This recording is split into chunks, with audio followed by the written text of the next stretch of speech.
right. Welcome to another LogiCast episode.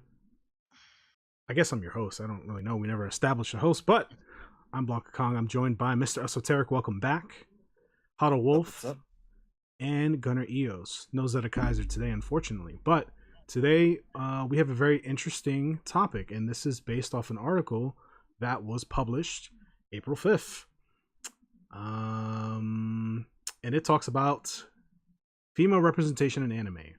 And we had personal discussions and we had a lot to say about this topic, so I thought it would make a fantastic, well, not me actually, How the Wolf thought it would make a fantastic podcast episode topic, and I couldn't agree more. So I'm going to kick things off and just kind of highlight some of the things from this article, and then we're just going to kind of go from there. So the link will be provided in the description if you want to read the article for yourself. So there's that. So Colleen Clickenbeard, voice actress working for Funimation, who took the role of characters such as Fairy Tail's Urza Scarlet, Boku no Hero Academia's Momo Yoyorozu, and Full Metal Alchemist Riza Hawkeye.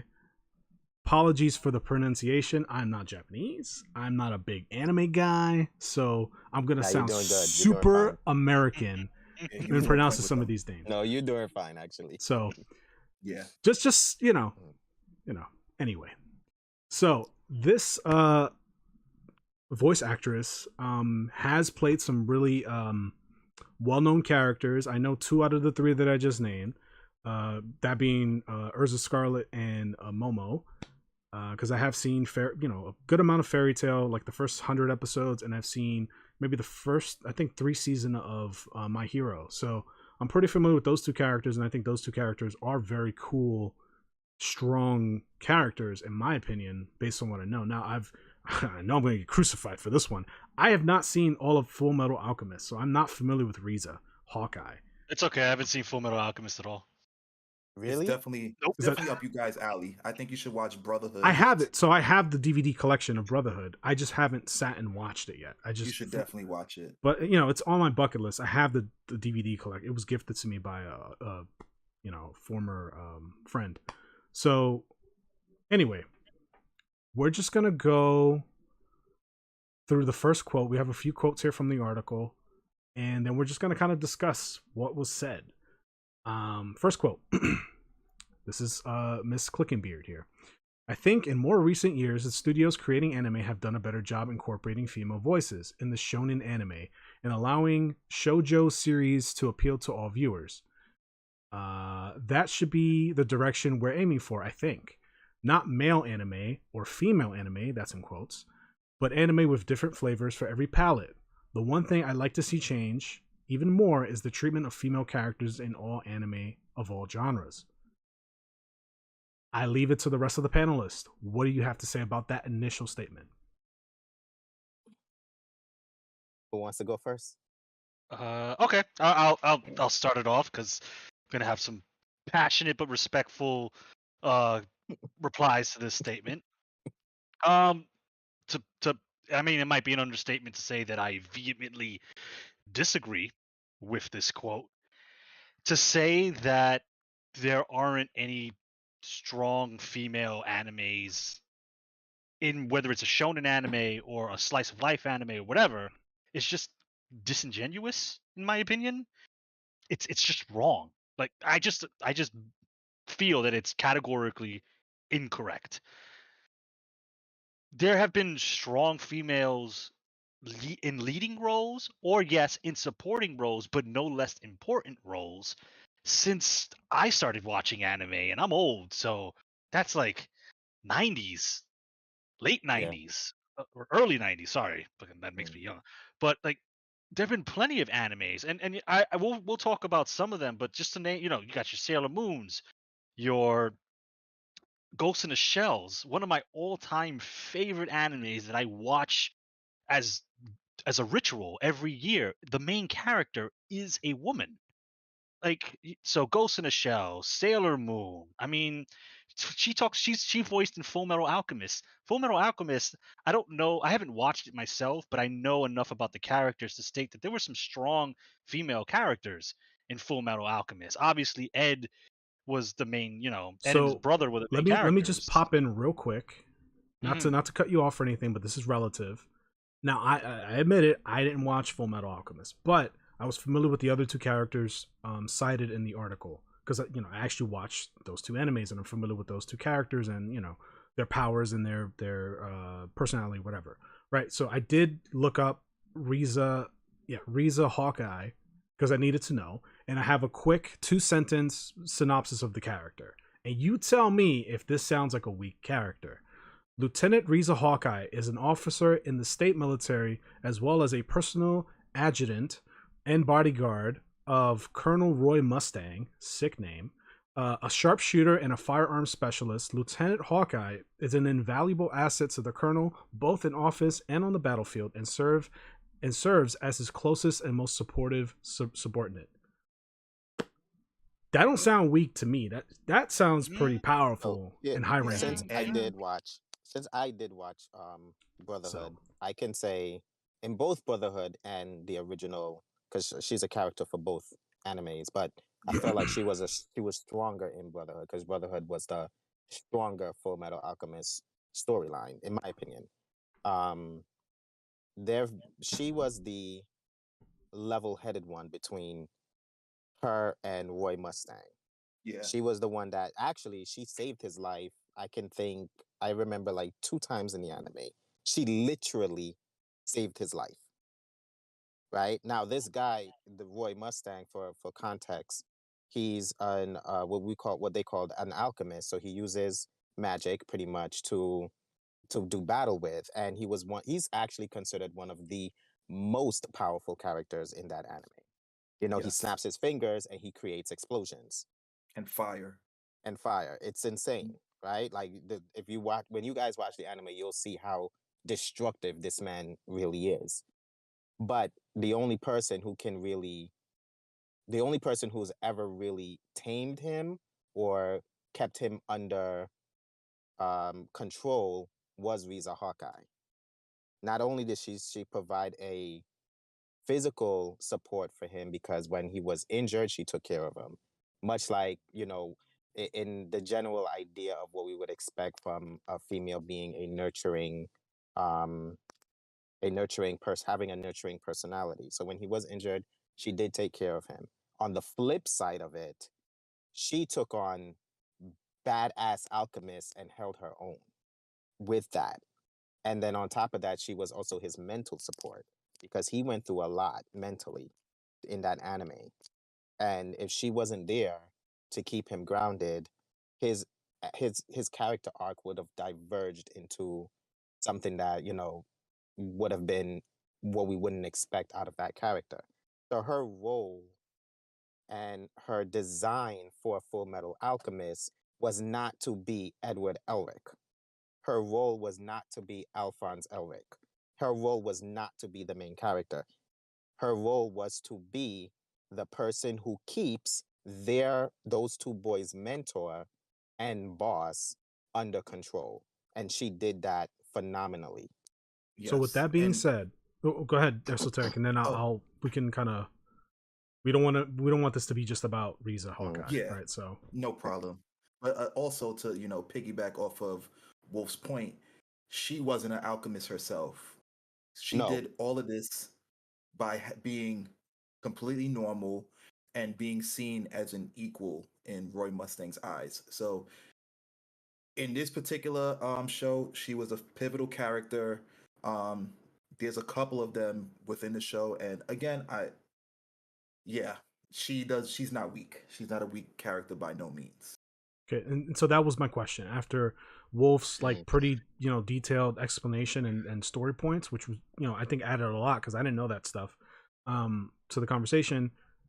I think it's safe to assume or safe to say Riza Hawkeye is not a weak character. While she's not the main character, she is not a weak character. In fact, she's very strong considering she doesn't have the same powers that some of these other characters do have. So I would say, if anything, she's more powerful, right? Because if she had these alchemist powers, imagine how much more impactful she would be. So with that being said, the characters that this voice actress has played are no doubt powerful characters. we could go into Momo Yorozu or Urza Scarlet, but I think most of us are familiar with them. They're pretty powerful characters. Urza is a very strong female character. Yep. She was like the most powerful. What do they call them? Sorcerers? I think they're all just classified as Yeah. sorcerers. Mhm. In the anime for like the first half of what I watched, she was like the bee's knees. She was like S class or A class or whatever.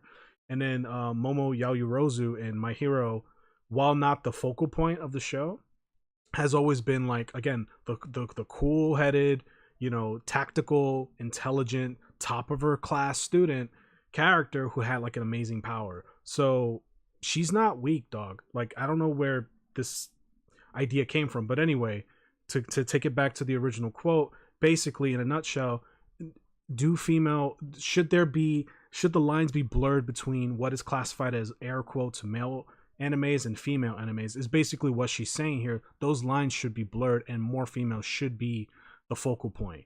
So I know Gunnar was in the middle of like finishing up a point. Did you want to kind of pick up where you left off and then we'll hear from the other two?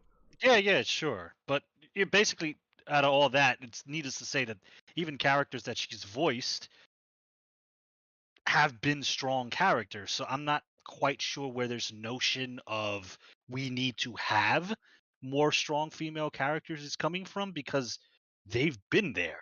They've been there for a while. They've been there in prominence.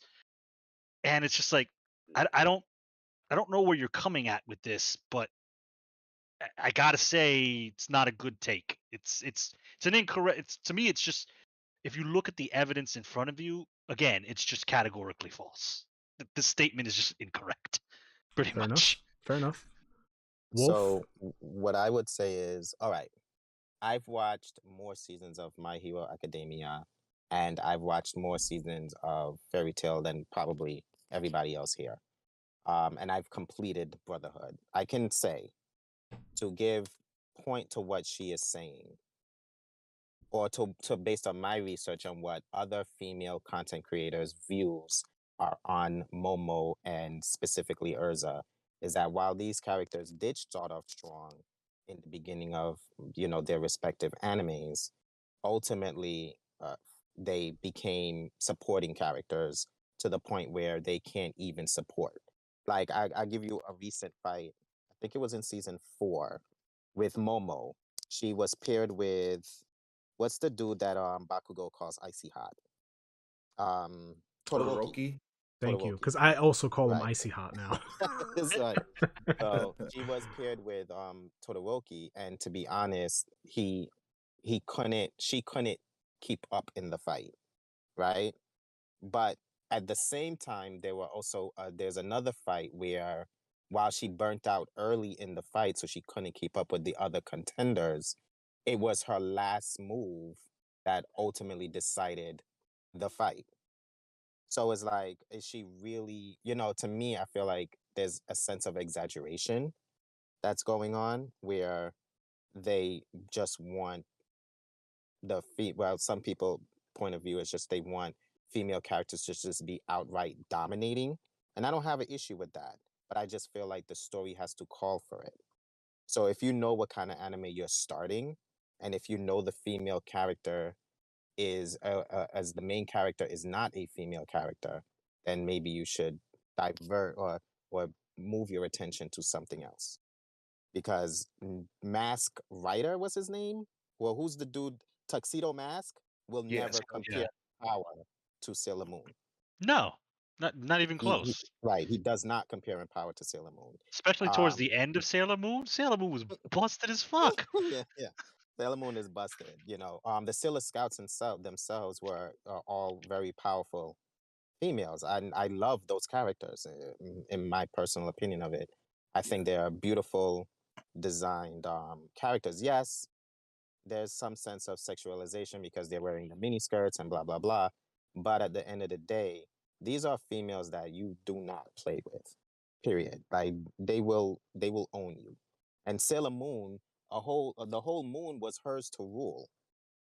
That's her whole domain, right? And that she has her kingdom on that planet, on that satellite for Earth.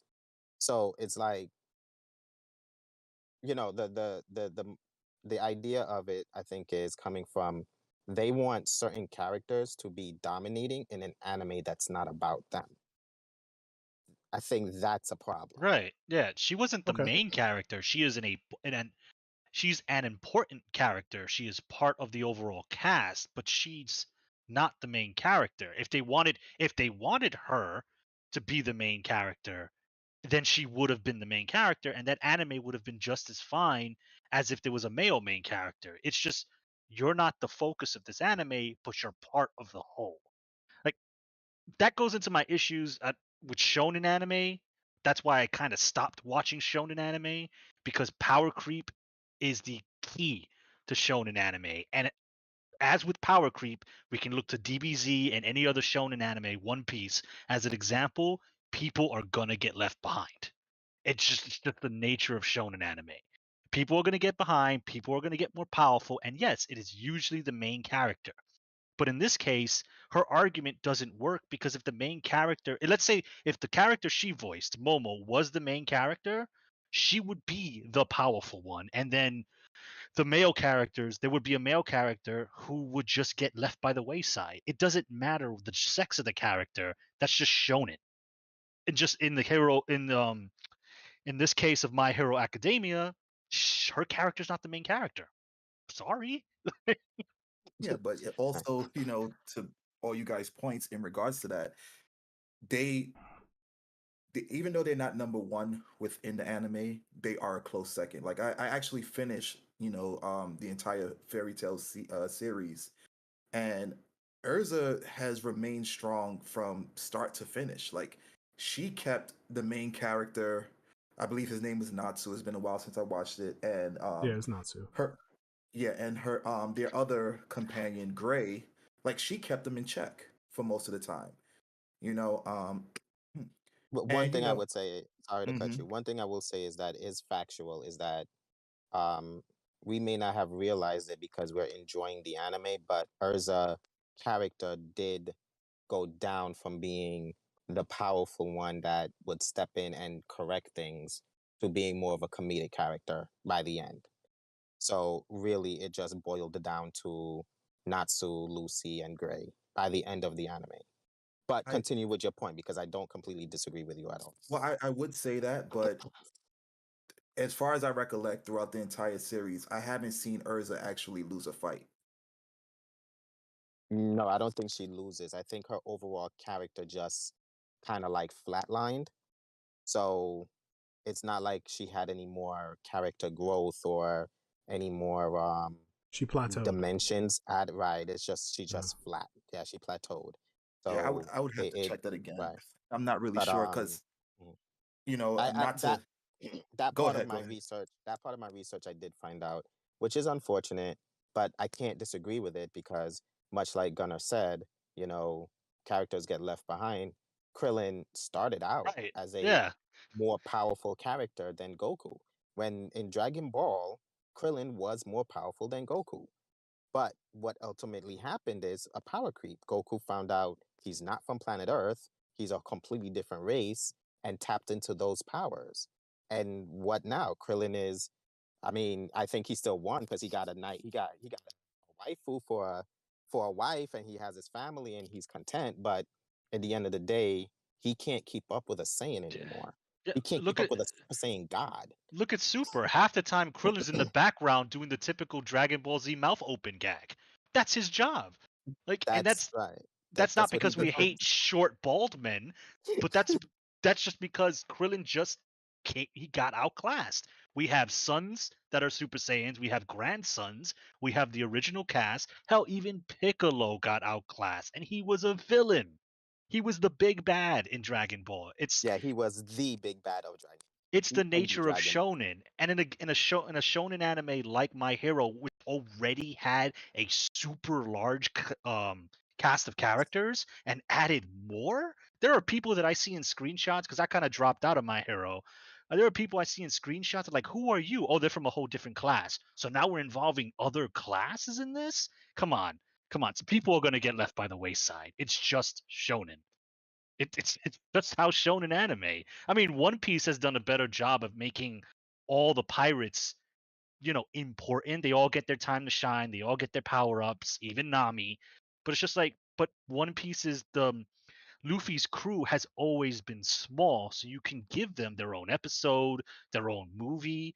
But in My Hero, dude, they're like, But that's a thing that I realize that people don't get is that first and foremost, it's called all right. It may be called My Hero Academia, as in, like My Hero School or Heroes or School for Heroes. But at the end of the day, when you step back and you look at what My Hero Academia is, there's only two or three main yeah, characters. exactly. That's it, right? When you look at Dragon Ball Z, there's only two main characters. When you look at Yu Yu Hakusho, there's only four main characters. Like, what basically what I'm saying is that shonen animes have a tendency of presenting a large cast to the viewers to show the world that these main characters that is really the focal point. Naruto is just Sasuke and Naruto. That's it. Yeah, that's true. Those are the characters. So for you to expect more out of Sakura, for you to expect more out of Rock Lee, for you to expect more out of Tenten, it's Tenten, what's her name? It Yeah, the was girl with the Tenten, right? weapons. Yeah. Yeah. Yes. For you to expect more out of them, you have to step back and realize that the way that the creators designed their anime or designed the storyline was to focus on 2 to 3 characters. Exactly. Everybody else is icing on the cake. Everybody else is to make their world believable Yeah, in a it's not sense. it's not their fault that you fall in love with, members who are like assisted cast, I you mean, know? B string characters. I mean, that Yeah. it is what it is. So, but to move on to the next point before we do that, I think Wolf brought up a good point that Colleen's maybe her perspective is, and you guys kind of I think you've all said something where these characters, while they start off strong, they don't have the staying power of a character like Goku, right? Goku Mm-hmm. he started. You could say he started off weak and then became strong and then just fucking shot up from there. But Goku's always it's been known like that's the main guy, right? So that Mm-hmm. has never changed, even when But it was supposed to with Gohan. But anyway, that's a different conversation. Um, well, I'm sorry to cut you off, Kong, but what I was gonna ask was, what is she looking for? And of course, it's a rhetorical question because we wouldn't know. We don't know her personally. But what exactly is she looking for? Because well, I'm there are glad you ask several. because her next quote I think is going to answer, but I'll let you finish your question. Okay, because I was gonna say that there are several like lead roles in like anime. I'm not sure if they fall under the Shonen Jump catalog, but there was a lot of anime that I have watched growing up that was pretty like the main character was a female. Like you had Claymore, you had this anime called Noir. Um, I would say Attack on Titan, Mikasa is an assisted role, but she's a very dominant character amongst that show. I just need to figure out what exactly it is that she's looking for. Well, as we delve into the article more, I think you'll have a better understanding, and then we can kind of like extrapolate from there. So Okay. let's move on to the next quote. And this is Colleen here. Female characters are too often driven by their desire to appeal to men or support men, and too infrequently by their own motives and storylines. They also tend to end up in the background, waiting to be rescued or fixed in some way. I'd like to see more strength in the female characters we see in anime so both girls and boys watching anime as they grow up can find things to admire in those characters, rather than looking to male leads for inspiration. Obviously, there are exceptions to that rule. End quote. What do you guys think Okay. of that? So when she said obviously there are exceptions to that rule, there's some sense of common there's a level of common sense that she's adding to her quote. Um, but at the same time, okay, I can agree with her. Whether you are a boy or whether you're a girl, if you're watching anime and you find the character inspirational, it shouldn't be based on their gender. It should strictly be based on the choices they made and the adversities that they faced and how they got over it, right? Like I may not like Naruto as an anime, but Naruto as a character, I can understand or I can give him some level of respect, because when you look at, say, Naruto and Gaara, they're two sides of the same coin, but they took two completely different roads. They were the same character. They were born the same, and they Yeah. went through the same shit, but they took two completely different roads.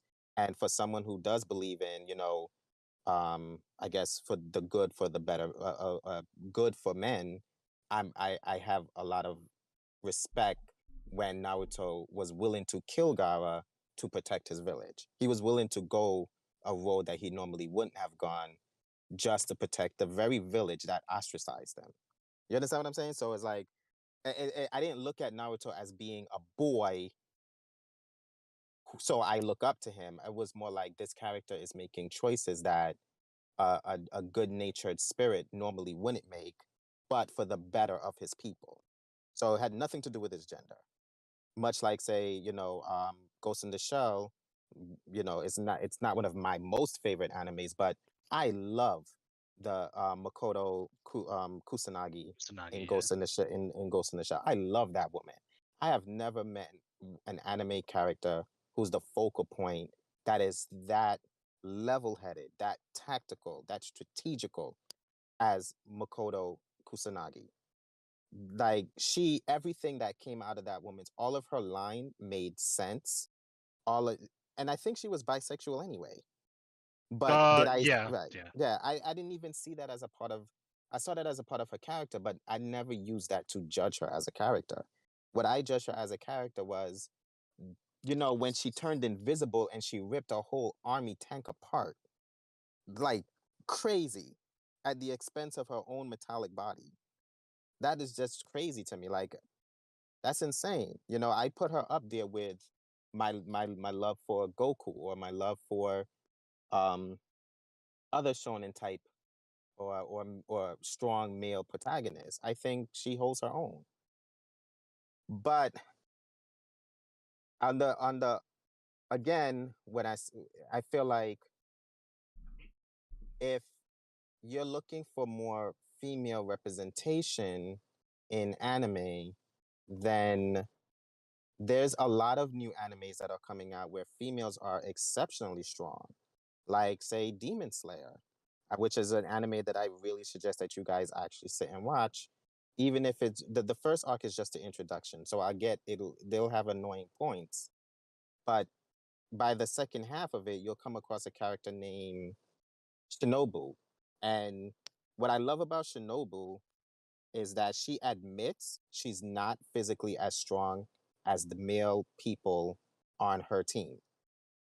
And the reason why I love that is because she is a character who understands her limitations. So the way that she fights is by using poison to slowly kill the demons or the people that she fights. And she uses demon speed and evasive tactics. And I love that, because of that, because she recognized her weakness, she found strengths in what she can do, and it made her as strong as the male characters on her team, who are more brute force, Yeah, she filled a void that they couldn't they that they themselves couldn't do. themselves couldn't do. So for that, Shinobu to me is one of the most powerful female characters that's represented in anime currently, along with Tanjiro's sister, who's an ever evolving demon that doesn't eat meat, that doesn't eat humans. Oh But yeah. the show's premise is that for a demon to be powerful, they have to eat humans. But she's living off of perseverance. Her power is coming from her perseverance to want to protect people. So that to me is not even on Tanjiro's will. That's not even on her brother's will. That's her own will. That's her own choice as a demon. She could have collapsed and given in to her cravings, but she's choosing not to.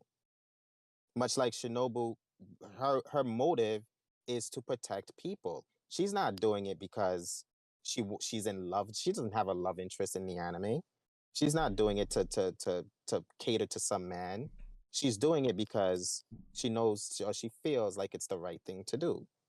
So yeah, I admit there are some female characters who do rely on the male characters. I give another example, and I know I'm going on a rant, but these are points that I actually research, and it just doesn't make sense to me.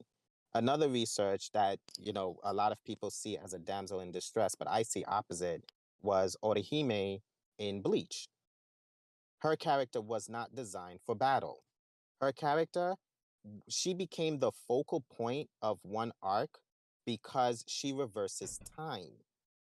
So when her powers was first introduced, it seemed like as if she was your typical female healer who can't fight, who have no stamina, blah, blah, blah, blah, blah, blah. The main villain of the whole anime realized that it's not that she's healing. This chick is reversing time. She's a time machine. But her powers are not offensive.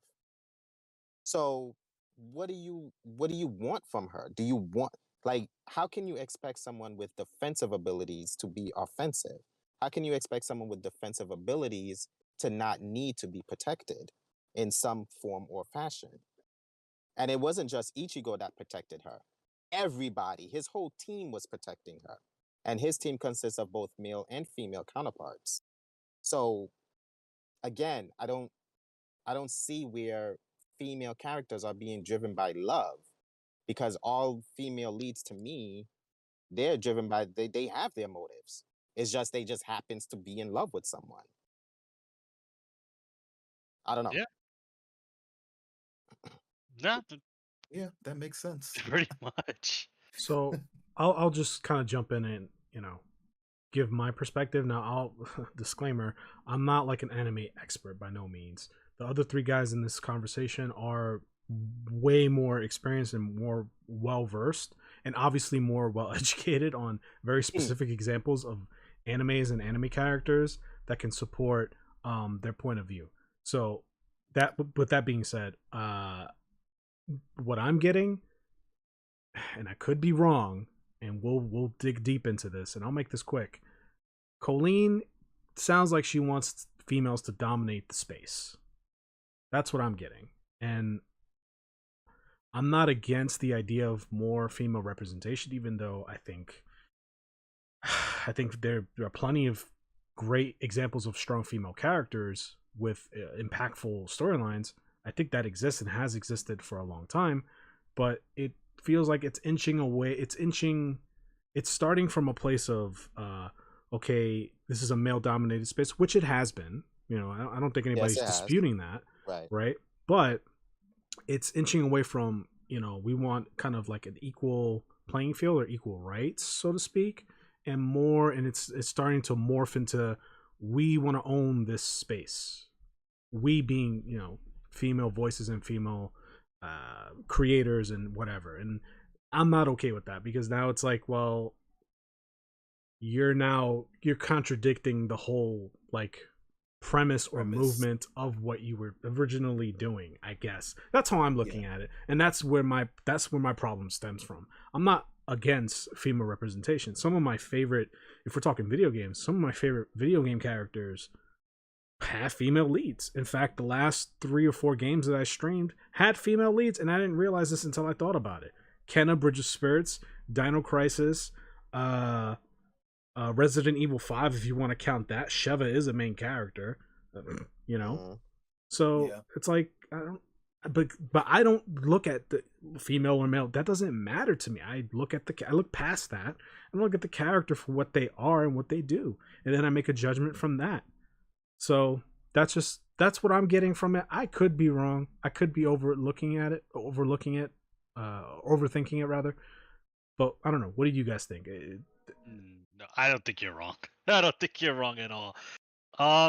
Without being too blunt, I think she is compounding certain ideas that she has on a medium that is, okay, God. She is compounding Western ways of thinking onto an Eastern form of media. Anime does not think about that. When it comes to anime, if you are the main character, you are the main character. It doesn't matter what you present as, man, woman, animal. This doesn't matter. If you are the main character, you are the main character. I think what she's doing is she's, imposing certain ideals as to what she feels is right or what needs more representation onto a medium anime that just doesn't function like that. It So just doesn't. so magnifying a problem that doesn't actually exist. Yeah, because it's not a Japanese problem. Yeah. Anime is a product of Japan. That's not what they're thinking when they make their animes. That's not in their thought process. Their thought process is, okay, this is the character I envision. The character happens to be a woman.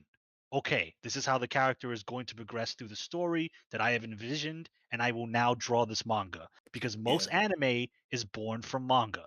So, like, this is how I envision this character. It just happens to be a woman. Yeah. I Another don't. guy, like, yeah, Oh, it's I'm sorry to cut you off, Gunnar. I was gonna just add to that and say, like, for Eastern culture or manga, and anime, so to speak, I don't think their focal point is the biology of the character that they create, but more so they utilize that character as an avatar to tell a story that they're trying to portray. yeah, What she is trying to do essentially is what you're saying, Kong. Is definitely, in my opinion, as well, trying to dominate. Now, if she's gonna focus on, like, well, I don't think the premise is her speaking on, like, being a voice actress or actor, that there's not enough roles. Um, if that were the case, there's a lot of female voice actresses, like, that do male roles. So I don't know if she's talking about that. But in regards to Well, in the just next quote, she kind of touches on it. There's a little self awareness. So once you finish that point, if nobody else has more to, well, I'm sure you had a lot to say, guys. But I got trying one to more point. I got okay, one more point after esoteric, and then we and then can we'll move kind on of to the next point. yeah, Yeah. yeah, that yeah. sounds good. All right, Mm. go ahead, yeah, but brother. I was pretty much going to say that within the overall, like, manga anime genre, there's a lot of female inclusion within them. At least I can't say speak on, like, back then. Um but as of now, I see a lot of, like, female roles and leads that are pretty much strong, or if not stronger than the animes that I've watched in, like, the 90s. Which is hard to say because you had, like, Sailor Moon, Noir, Mezzo, etc. But yeah, I do agree. I think that she is trying to balance. She's trying to tip the scale, so to speak, from it being balanced to more so take over. And to Gunna's point, with, like, trying to fit a square peg into a round hole, like, that's not that's not what's going on in the Eastern culture. They're just trying to create characters to tell a story, Yeah, and that's it. it's not. Yeah, All right, Wolf, what do you got for So us? my final point is it's really something for you guys to think about. Is this? She says that they are not that there's a lack of portrayal in females being represented in anime, right? Okay. However, during my research, almost everybody with that shared her ideology or was an extremist in her ideology, Mm. they all praised they all praised Demon Slayer as being one of the animes that is revolutionizing, female portrayal in anime. But whether you're a villain or whether you are a hero, you are still a character. And I can tell you this is that there is a female character in Demon Slayer that will only speak on the decision of her coin flip. So what ends up happening is that the main character breaks her out of that habit, and for that she grows affection for him, right? Oh, And okay. there's I know what you're another talking about. female, right? There's another female who's a villain, and in so to break it down to you guys, there's these group of powerful demons, and I think they're called the 12 Kizukis. I think it's 12 of them, and the Yeah. lower your number is the more powerful you are. So right now, the one of the villain they're fighting, the big baddie they're fighting, is a female, and she's extremely powerful. She's number 6 out of the 12. However, she's ultimately dominated by one of the other characters on the good guy's side.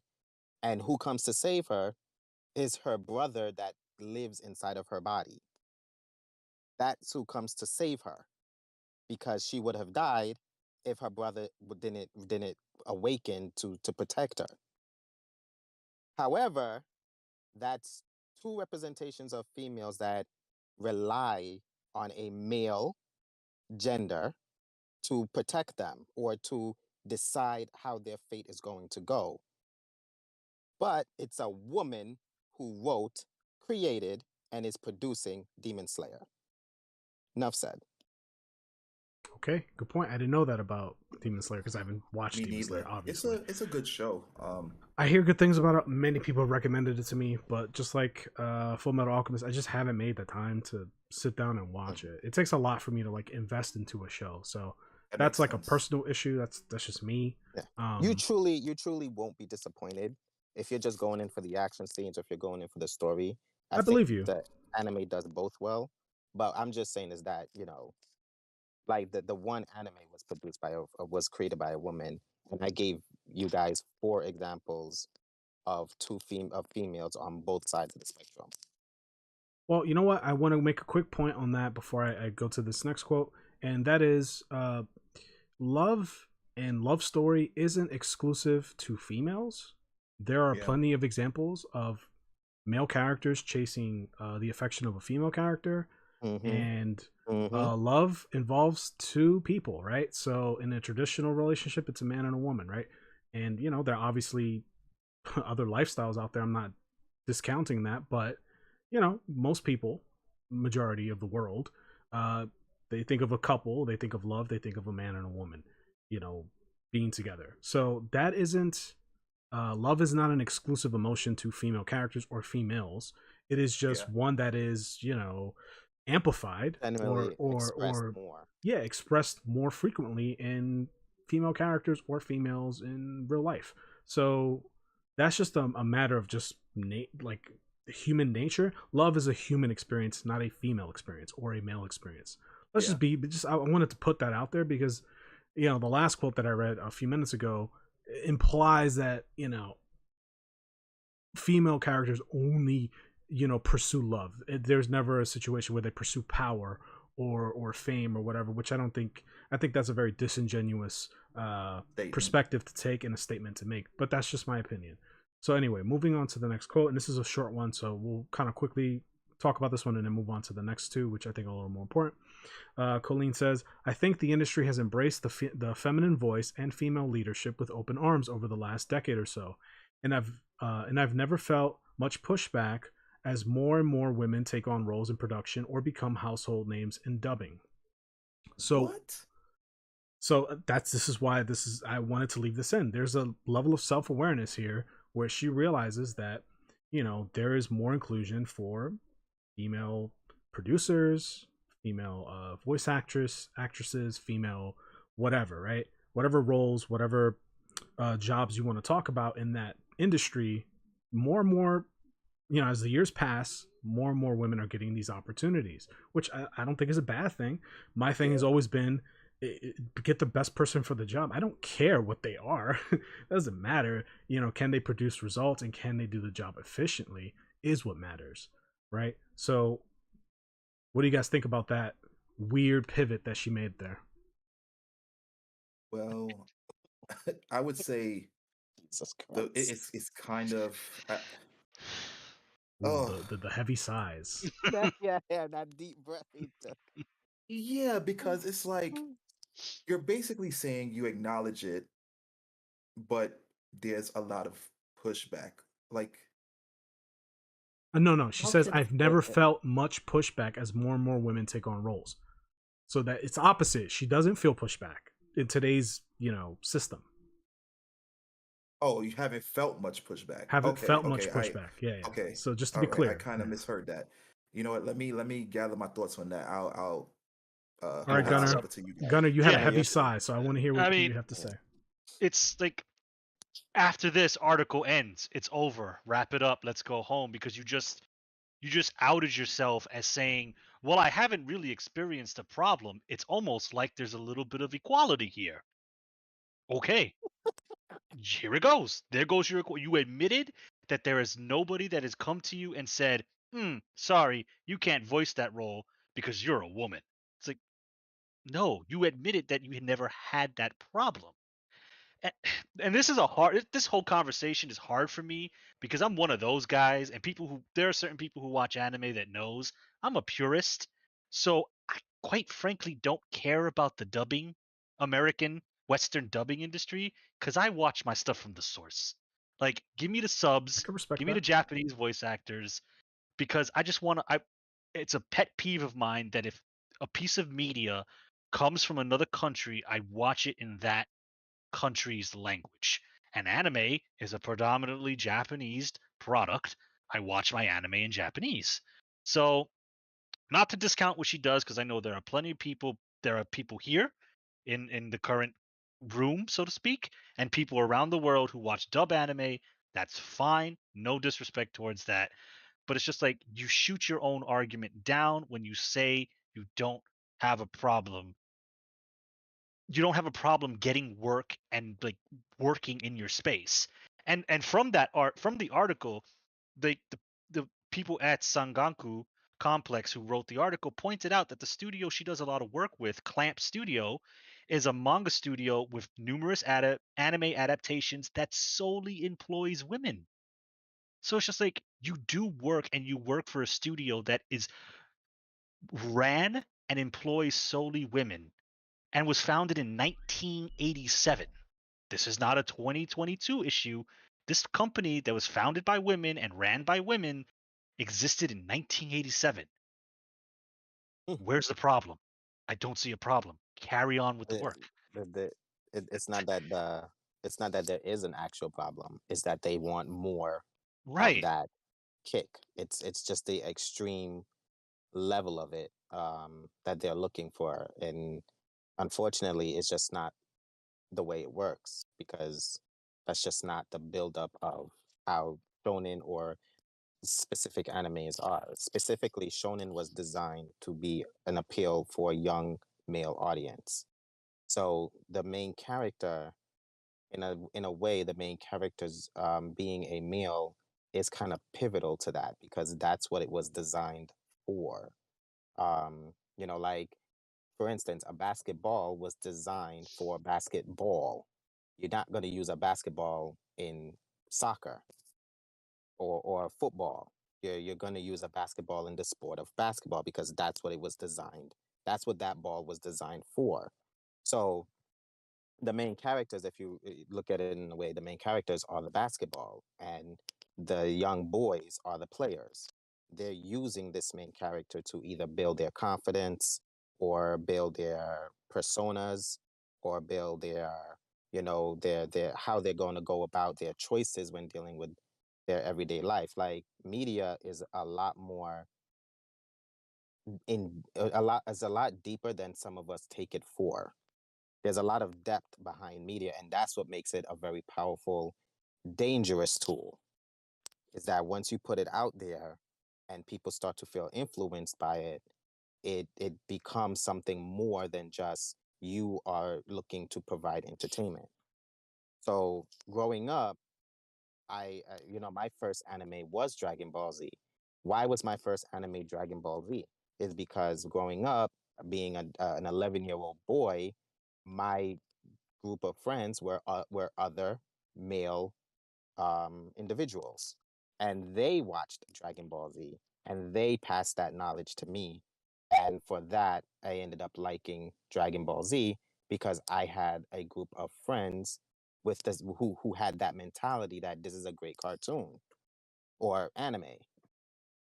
So with that said, um, I looked up to say Goku as a character because in the end of the day he showed perseverance, he showed willpower, he showed kindness while still being powerful. So Goku as a character showed you can be a male character, you can be a man who has a good sense of sensitivity but still or express a sense of um, toughness when it's needed, right? Like you never really see Goku as a character. We all watched Dragon Ball Z before.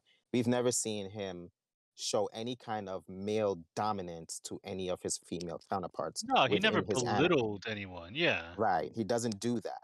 Not even Vegeta, who's a very, rough character, has belittled Bulma, who is his wife in the anime. He's never belittled her. In actuality, It's Vegeta been the opposite. admitted, right, like he admitted that Saiyans do prefer strong Women. women.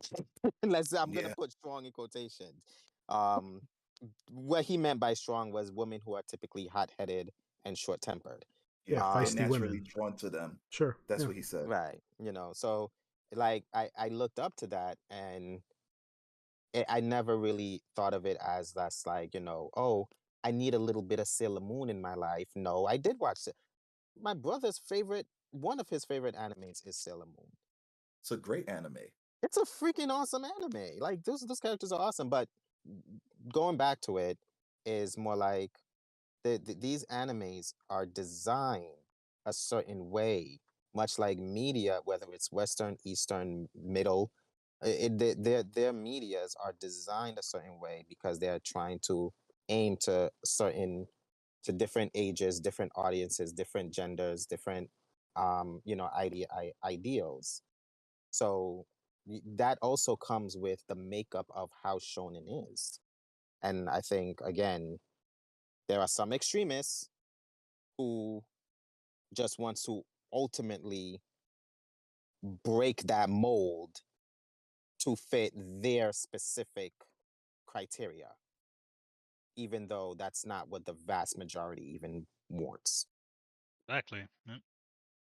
All right, Esoteric. So I know you had some points, and you had to get some time to like Yeah. rethink things. So, what's your Yeah. response to everything so Yeah, I far? had to kind of like pivot because I misinterpreted the quote. But Mm-hmm. I think what some people are missing is that at the end of the day, these are stories being told by authors, illustrators, creators overall that pretty much wants to tell a story of their choosing. If they wish to incorporate nothing but males within their story, who are we to, get on them about that? If they want to incorporate more women or all women within a particular storytelling, who are we to get on that? I feel like if a creator wants to incorporate someone or a character a particular way, then that's them.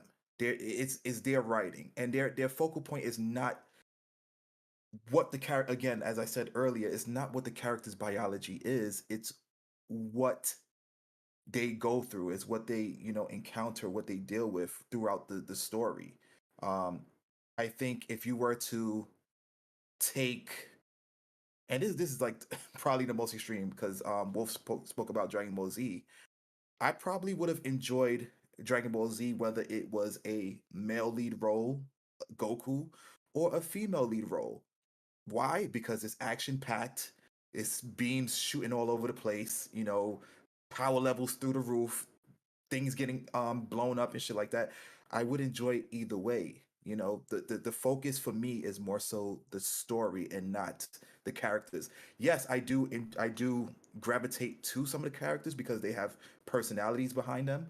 But the same way you could have a hot-headed Vegeta, you could have had a hot-headed female version of Vegeta. It doesn't matter to me, you know. Um, and like in regards to a statement for her to say that, like if you haven't had any pushback about it, then what are you complaining for now? What is the like? I don't get it. Yeah. It's kind So, of like go ahead. it's kind of like when I thought about it, I would think about you know my mom complaining about me not washing the dishes, and like I've washed the dishes, and then she comes back to me days later about it. Okay, the dishes are washed. What more do you want me to do? The It's problem was done. solved, They're right? cleaned. Yeah. So this next statement and the statement prior that we just responded to or just reacted to, I guess. I think just supports my theory in that this isn't a push for air quotes equality. It's a push for total domination. Yeah. Moving on. This is Colleen. It's been less wholehearted in the fandom, unfortunately. There are some what is she saying here? There are some holdouts in the anime fandom community who would like to keep anime a male dominated genre, made by and for men. I find it's often the male voice actors, directors, producers, writers who push back and make way for the women they work with. Me, or rather, sorry, we have some amazing advocates among our coworkers and castmates. Hopefully, as the mindset grows, it will start to flow into the social media conscientiousness. That's always been a tough one for me to say, and become a way of life rather than a topic for debate. So she kind of doubles down on this idea that there's little pushback as she cites very specific positions where she and her female colleagues are getting support, but it seems like she's attacking a very specific subsection of the fandom, which I'm sure exists, but if we had to give it a percentage of the overall like population of the fandom, I think it's pretty damn insignificant and small, right? I've never met a guy who is into anime and hates female characters or hates female leads, or like I've never encountered that. And I've met dozens of different people who are into anime over the years. So I mean, I don't know. Is this a side effect of being consumed on social media and maybe seeing the hate post and having that kind of define a larger portion? That's what I think, but what do you guys think? I think she's using a tried and true method that she's not the only one who's used. There have been with the world being what it is, it's always been the go-to argument to blame the fandom. I've seen this with multiple different genres, with video games, movies, adaptations of video games. It's always, oh well, sorry, we're not doing this for the fans. If you don't like it, don't watch it. If we didn't consult the video game when we made our show. We're not doing this for the fans. We're doing this for everyone. It's like the fans are what make you. Let's be real. If you have no fans, no one's watching or reading or playing your product. There is no product. There is no product because Right. no one cares.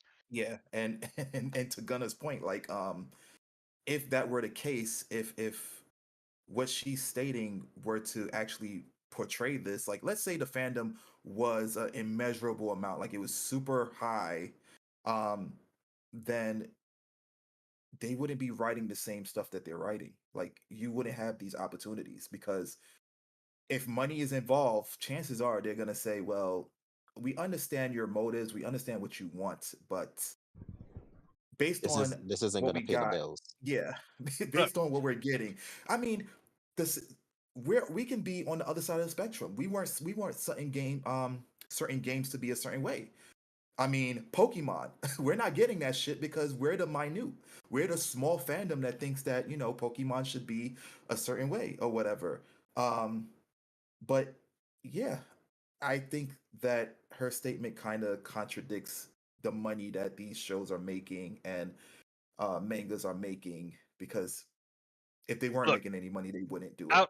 I'll just say this, and this is relevant because this is one. There are many prime examples of how when you listen to the very loud minority on the internet, aka Twitter, and not the vast majority of the people who are actually funding your projects, who actually give the dollars to buy the anime manga.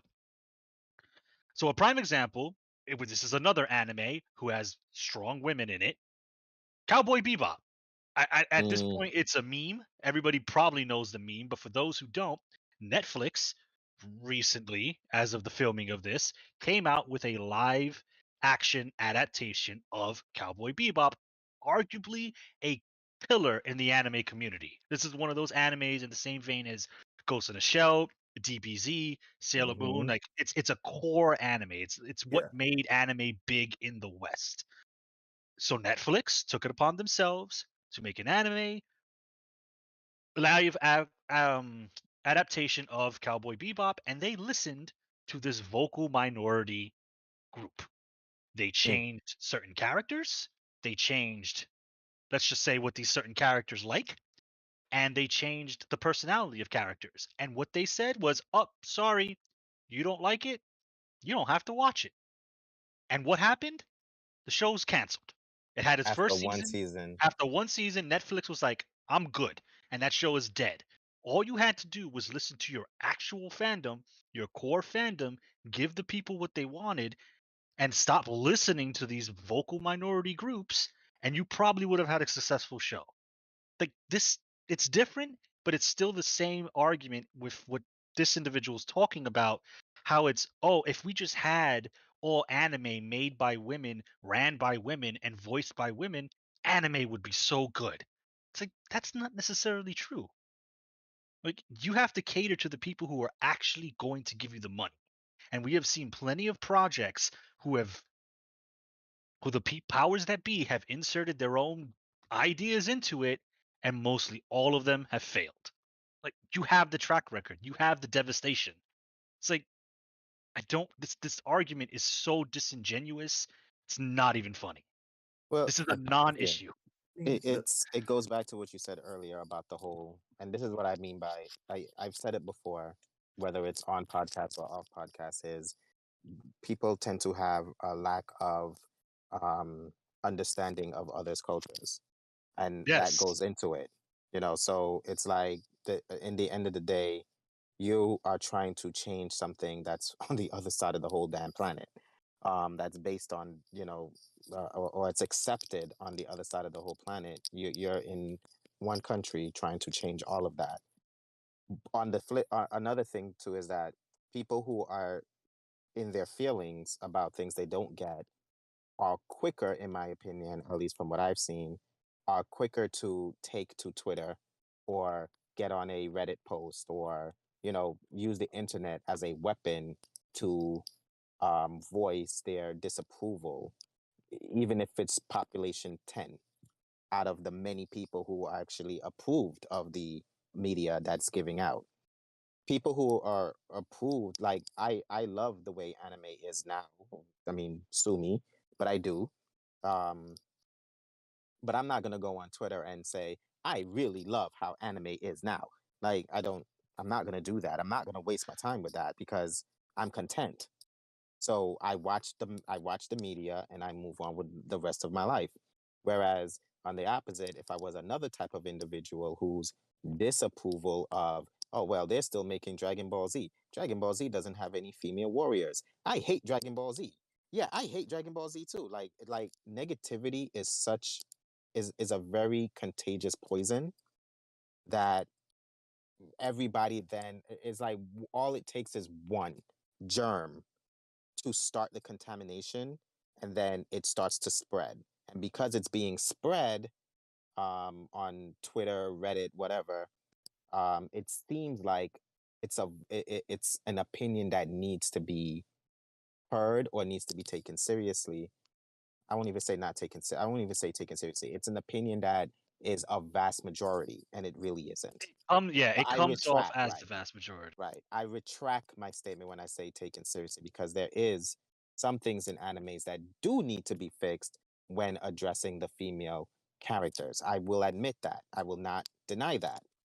But when there are more, when people are who complain are quicker to go on social media and complain about it versus those who are just content and just want to be happy, then it seems like there's a louder voice with disapproval than there is with approval.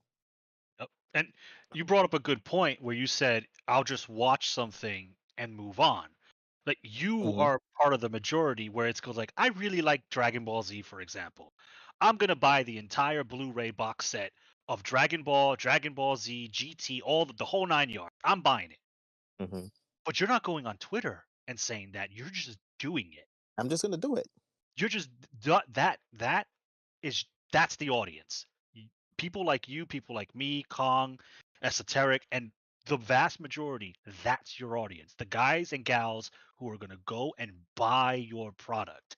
The guys and gals who are going to write a 20 post through Twitter thread about why we need more Saiyans and why they need to be better than Goku, they weren't going to buy the box set. They weren't going to buy the action figures, the statues, the posters, the t-shirts. They weren't going to buy that because they're broke. They were going to go at all they can do is complain on Twitter because Twitter's free. I'm sorry, it is what it is. Like people like you and others and me and everybody else, we're gonna just show it with our cash. We're gonna buy the products and support the products. And you see a lot of these failed projects, they fail because, oh man, we did all the things that Twitter told us to do, but the money number go down. Why is that? Because your core fan base, the people you should be listening to, they're not buying that. So I'm sorry, the vocal minority, that's not your audience.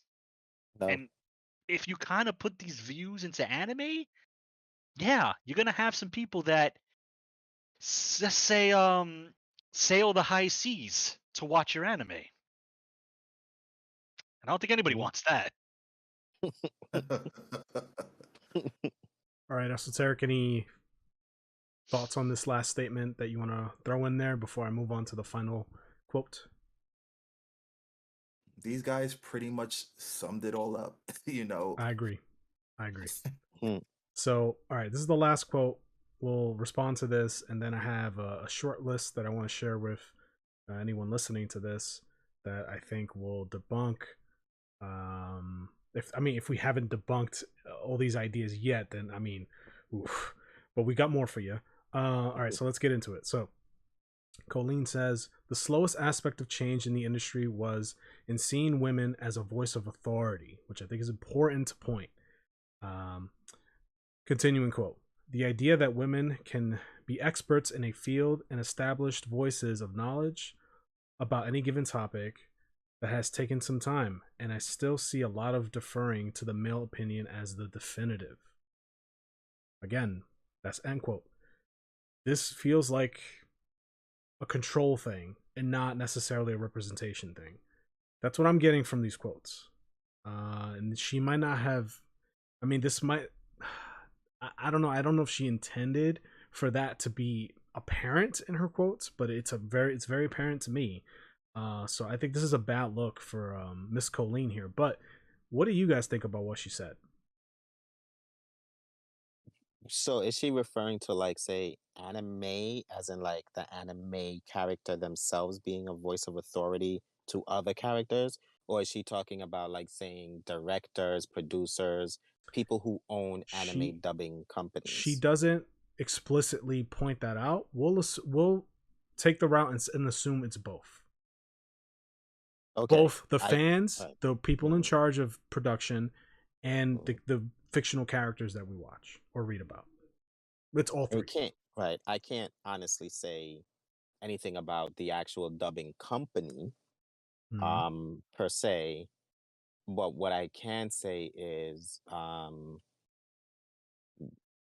females, when it comes to authority in anime, not even the main character really is authority if you really look at it. Like, right, so let's use one of the problematic animes for this mindset is Naruto. He was never an authority, right? Like he even when he became Hokage, he still wasn't the authority voice. It was it was the shadow dude that Kamaru. right that he brought on as his advisor that became really the authority voice. But in actuality, Naruto brought in female authority in Tsunade, who was the fifth Hokage within the series. She was literally authority voice represented within anime. Again, Riza in Full Metal Alchemist, while she was the lieutenant's right hand soldier, she gave orders to everyone else, and most of his team, I think, was three other dudes. So those are just two examples, and I'm pretty sure if I dived into it, I can find more. I mean, again, Ghost in the Shell. the main character was a major. She gave orders. She He was was a in voice of charge of that authority. whole like her whole special forces unit. She was the commanding officer. Right. There's an anime called Moribito where it's a samurai lady whose responsibility is to protect, I think it's a prince. It's like a little boy, and I think he was a prince, and they were trying to assassinate him. So through the whole anime, I believe that's the story, that she was designed to protect him. But her character was his authority. She became his mother figure. And last I checked, my mother was my authority growing up. So a mother figure must be a sense of authority within that child's life. Um, I won't disagree in the fact of that there not that much of it. But if you really let's look at it in the male perspective. Shonen, anyways, the male characters are usually presented as empty-headed, light-hearted, joyful, kind, yet strong individuals, right? Luffy, Naruto, Goku are all literally the same character. True. Literally. So, Luffy, yes, he does run his team, but if you watch One Piece, he doesn't give orders. He's not an authority figure for them. He's he's the central pillar for their bond, but he's not an authority figure for them. Those guys do what they want at any given time, and he lets them do that. He gives them that individuality. Goku doesn't go around with the Z fighter saying, "Yeah, Krillin, you do this, and yeah, Tien, you do that, and yeah, Yamcha, go sit down." He doesn't he doesn't he doesn't do any of that. Like, he's not programmed to be that way. That's not how shonen male main characters are programmed. They're not programmed to be leaders by voice. They're programmed to be leaders by action. So again, I mean, I keep going back to it, but it's an easy anime to use. Um, in freaking Sailor Moon, she wasn't. She was the pillar of the Sailor Scouts. Yeah, she was the same way. And she was the same way as Goku, Naruto, and Luffy. She was empty-headed, but yet extremely powerful, extremely courageous.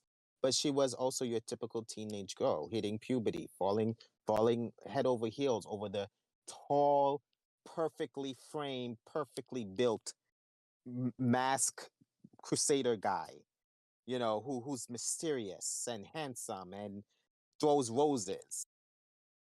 But at the same time, she still represented she was still a central figure for the Sailor Scouts, and they always turned to her for when shit hit the fan.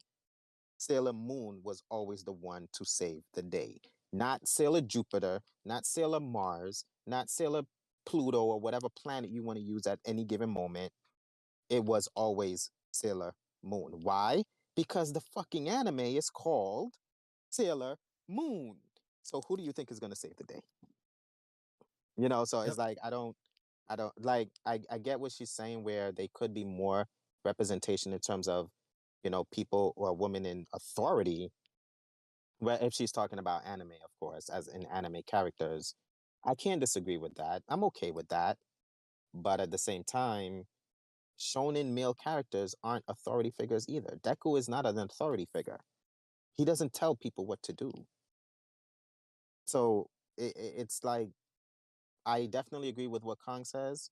It seems like it's not necessarily a struggle of balance or a struggle of equality. It's a struggle of power, and that right there kind of kills your whole argument Yeah. in a sense, because now you're looked upon as the totalitarian. You're looked upon as the what they call those people, those evil rulers, Dictators, Uh, um dictators, dictators, tyrants. fascists. right? Yeah. Fascists, Take right? your pick. You're looked upon that now, because now you want to take away from what was already there. You're trying to suppress. Yeah, that's a good word. Suppress. Yeah. I I, completely yeah. understand where you guys are coming from. I'm sorry to cut you off, Gunna. No, go, go. I feel like this whole article, based off of like what Colleen's statements were, it's not about, you know, it's not, again, as Wolf said it. I had a way that I wanted to articulate it, but it completely escaped me. Um, oh yes, here's what it is. It went from I want balance to pretty much I want you guys to feel how we feel. Like I want the male roles to be at the point of where we were at a certain point and how we felt. So that's how it kind of feels to me. It's like, oh, it's not balance that we want. We want to be here and we want you where we started. That's pretty much what So it sounds like to you're me. saying it's coming from a place of vindictiveness? That's what it sounds like to me, and I don't necessarily agree. I didn't even think of that. Uh, I mean, it kind of is to some degree because based off of the statements, like you built a problem, you stated a problem, an issue. You then stated that you currently don't have this issue, and then you conclude saying that there is that we want more, basically, like we want more than what it's becoming right now. We want to overstep that balance. That's how it feels to me personally. um I mean, I could be wrong. I'm not a mind Mm, reader, so to I speak. don't think that you are, but Mhm. let's hear from Gunner, and then I'll share this short list, and then we can go home. Sure. Again, I think this is a non-issue article. Quite frankly, He's just it, so it, dismissive.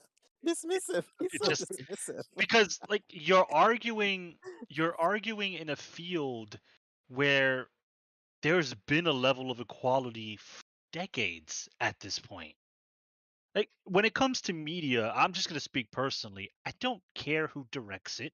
I don't care who produces it. Not that I don't care, but when it comes to what gender, what sexuality, like how you feel about fucking maple syrup versus fucking another syrup, don't care.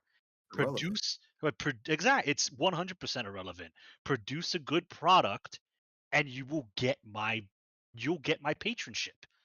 It goes for anything, any brick and mortar business, anything. If you produce a good product, I will be there to support it. But if you start making your ideals or what you think is right and wrong front and center in your product, it's going to come off super tacky. And Mhm. me and other people like me are just not going to be interested in that because we can see the agenda a mile away because you don't even do a good job of hiding it. Like, I don't mind strong females, which is such a loaded word. I don't mind females being in charge of an anime. I don't mind females being the main character in an anime or the fact that a woman produced or she voiced. I don't care. Just Is make the good character. shit. It's not that hard. That's It it. really shouldn't. Just make a good product and I will be there to support you. So look, no disrespect to this lady. Again, like I said, I'm sure she has done a fabulous job in her voice acting roles. I don't watch dubbed anime, so I couldn't tell you, but it feels like, Esoteric said it. We all said it in different ways. She wants the roles reversed. She wants to be in the driver's seat, and she wants everybody to be in the back of the bus. And if you don't like it, too bad, because I'm driving now and I'm taking this bus where I want it to go. That's what it sounds like. And Well said. you're going to suffer consequences. It's going to hit you in the wallet. But, maybe people need to learn a lesson like that. If you look at the American comic industry, I think Whew. that's pretty clear. But we're not going to open that can of worms here. That might be a future topic. So if you've made it this far and you want to hear about that, drop a comment. So, wrapping up, I I wanted to give.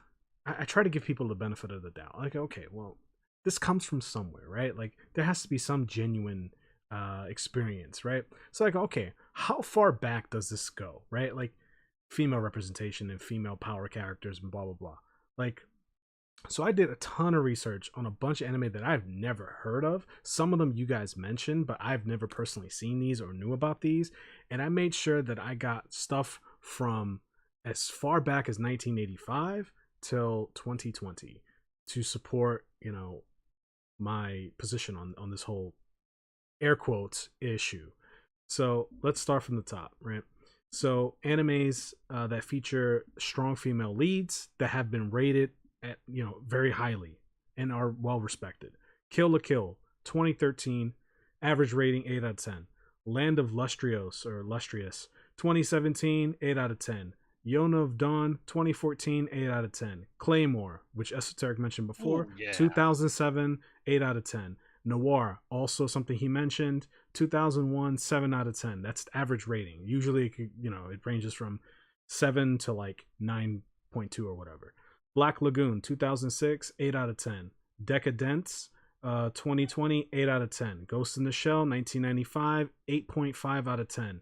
Dirty Pair, which I've never heard or seen of, 1985, 7 out of 10. I don't see the problem here, dog. I did a ton of research on this. Clearly she hasn't, or she's just ignoring it, but, and I want to end with this.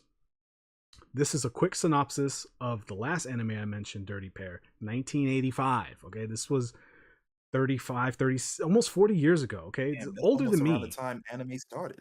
Okay, you guys tell me if this sounds like weak female authority.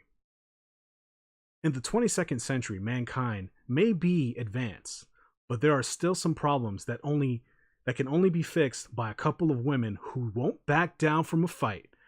These are the adventures of Ki and Yuri, two official trouble consultants for the World Welfare Works Association, who use their brains, brawn, and looks to solve any problem. They call themselves the Lovely Angels, but because their solutions often result in chaos and mass destruction, the rest of the universe has dubbed them the Dirty Pair. That's 1985, and that's cheesy as fuck, and I love it personally. I think it's great, but there's nothing about that speaks to female weakness, right? And I haven't seen, I saw like a quick like little trailer of the show because I wanted to see how it, you know, how it was animated or whatever.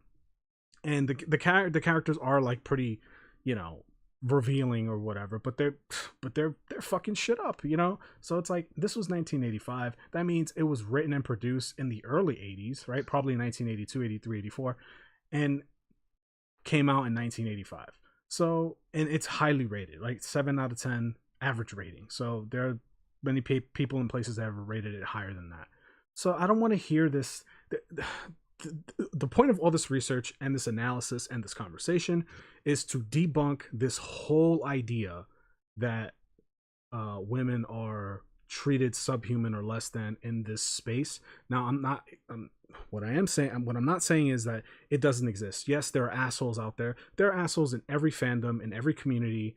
That's going to happen, right? But that isn't representative of the entire community. Specifically, you know, anime and the males that inherit and the males that populate this hobby of consuming this media. Like, I don't buy that shit. I just don't. And like you guys said, I don't think this is a issue of balance. This is an issue of control. So with that being said, guys, thank you so much for joining me in this conversation. This was a very interesting and fun conversation to have. I would love to have more like this in the future. For those listening via YouTube, leave a like and a comment down below. Let us know what you think. Let us know your takes. If you want to crucify me in the comments, you are welcome to do that because this is a free country, at least for now. Subscribe for more content. We do podcasts every week, Wednesday at 12 p.m. Eastern Standard Time. We also do 2-minute reviews on video games. That launches every Monday at 12 p.m.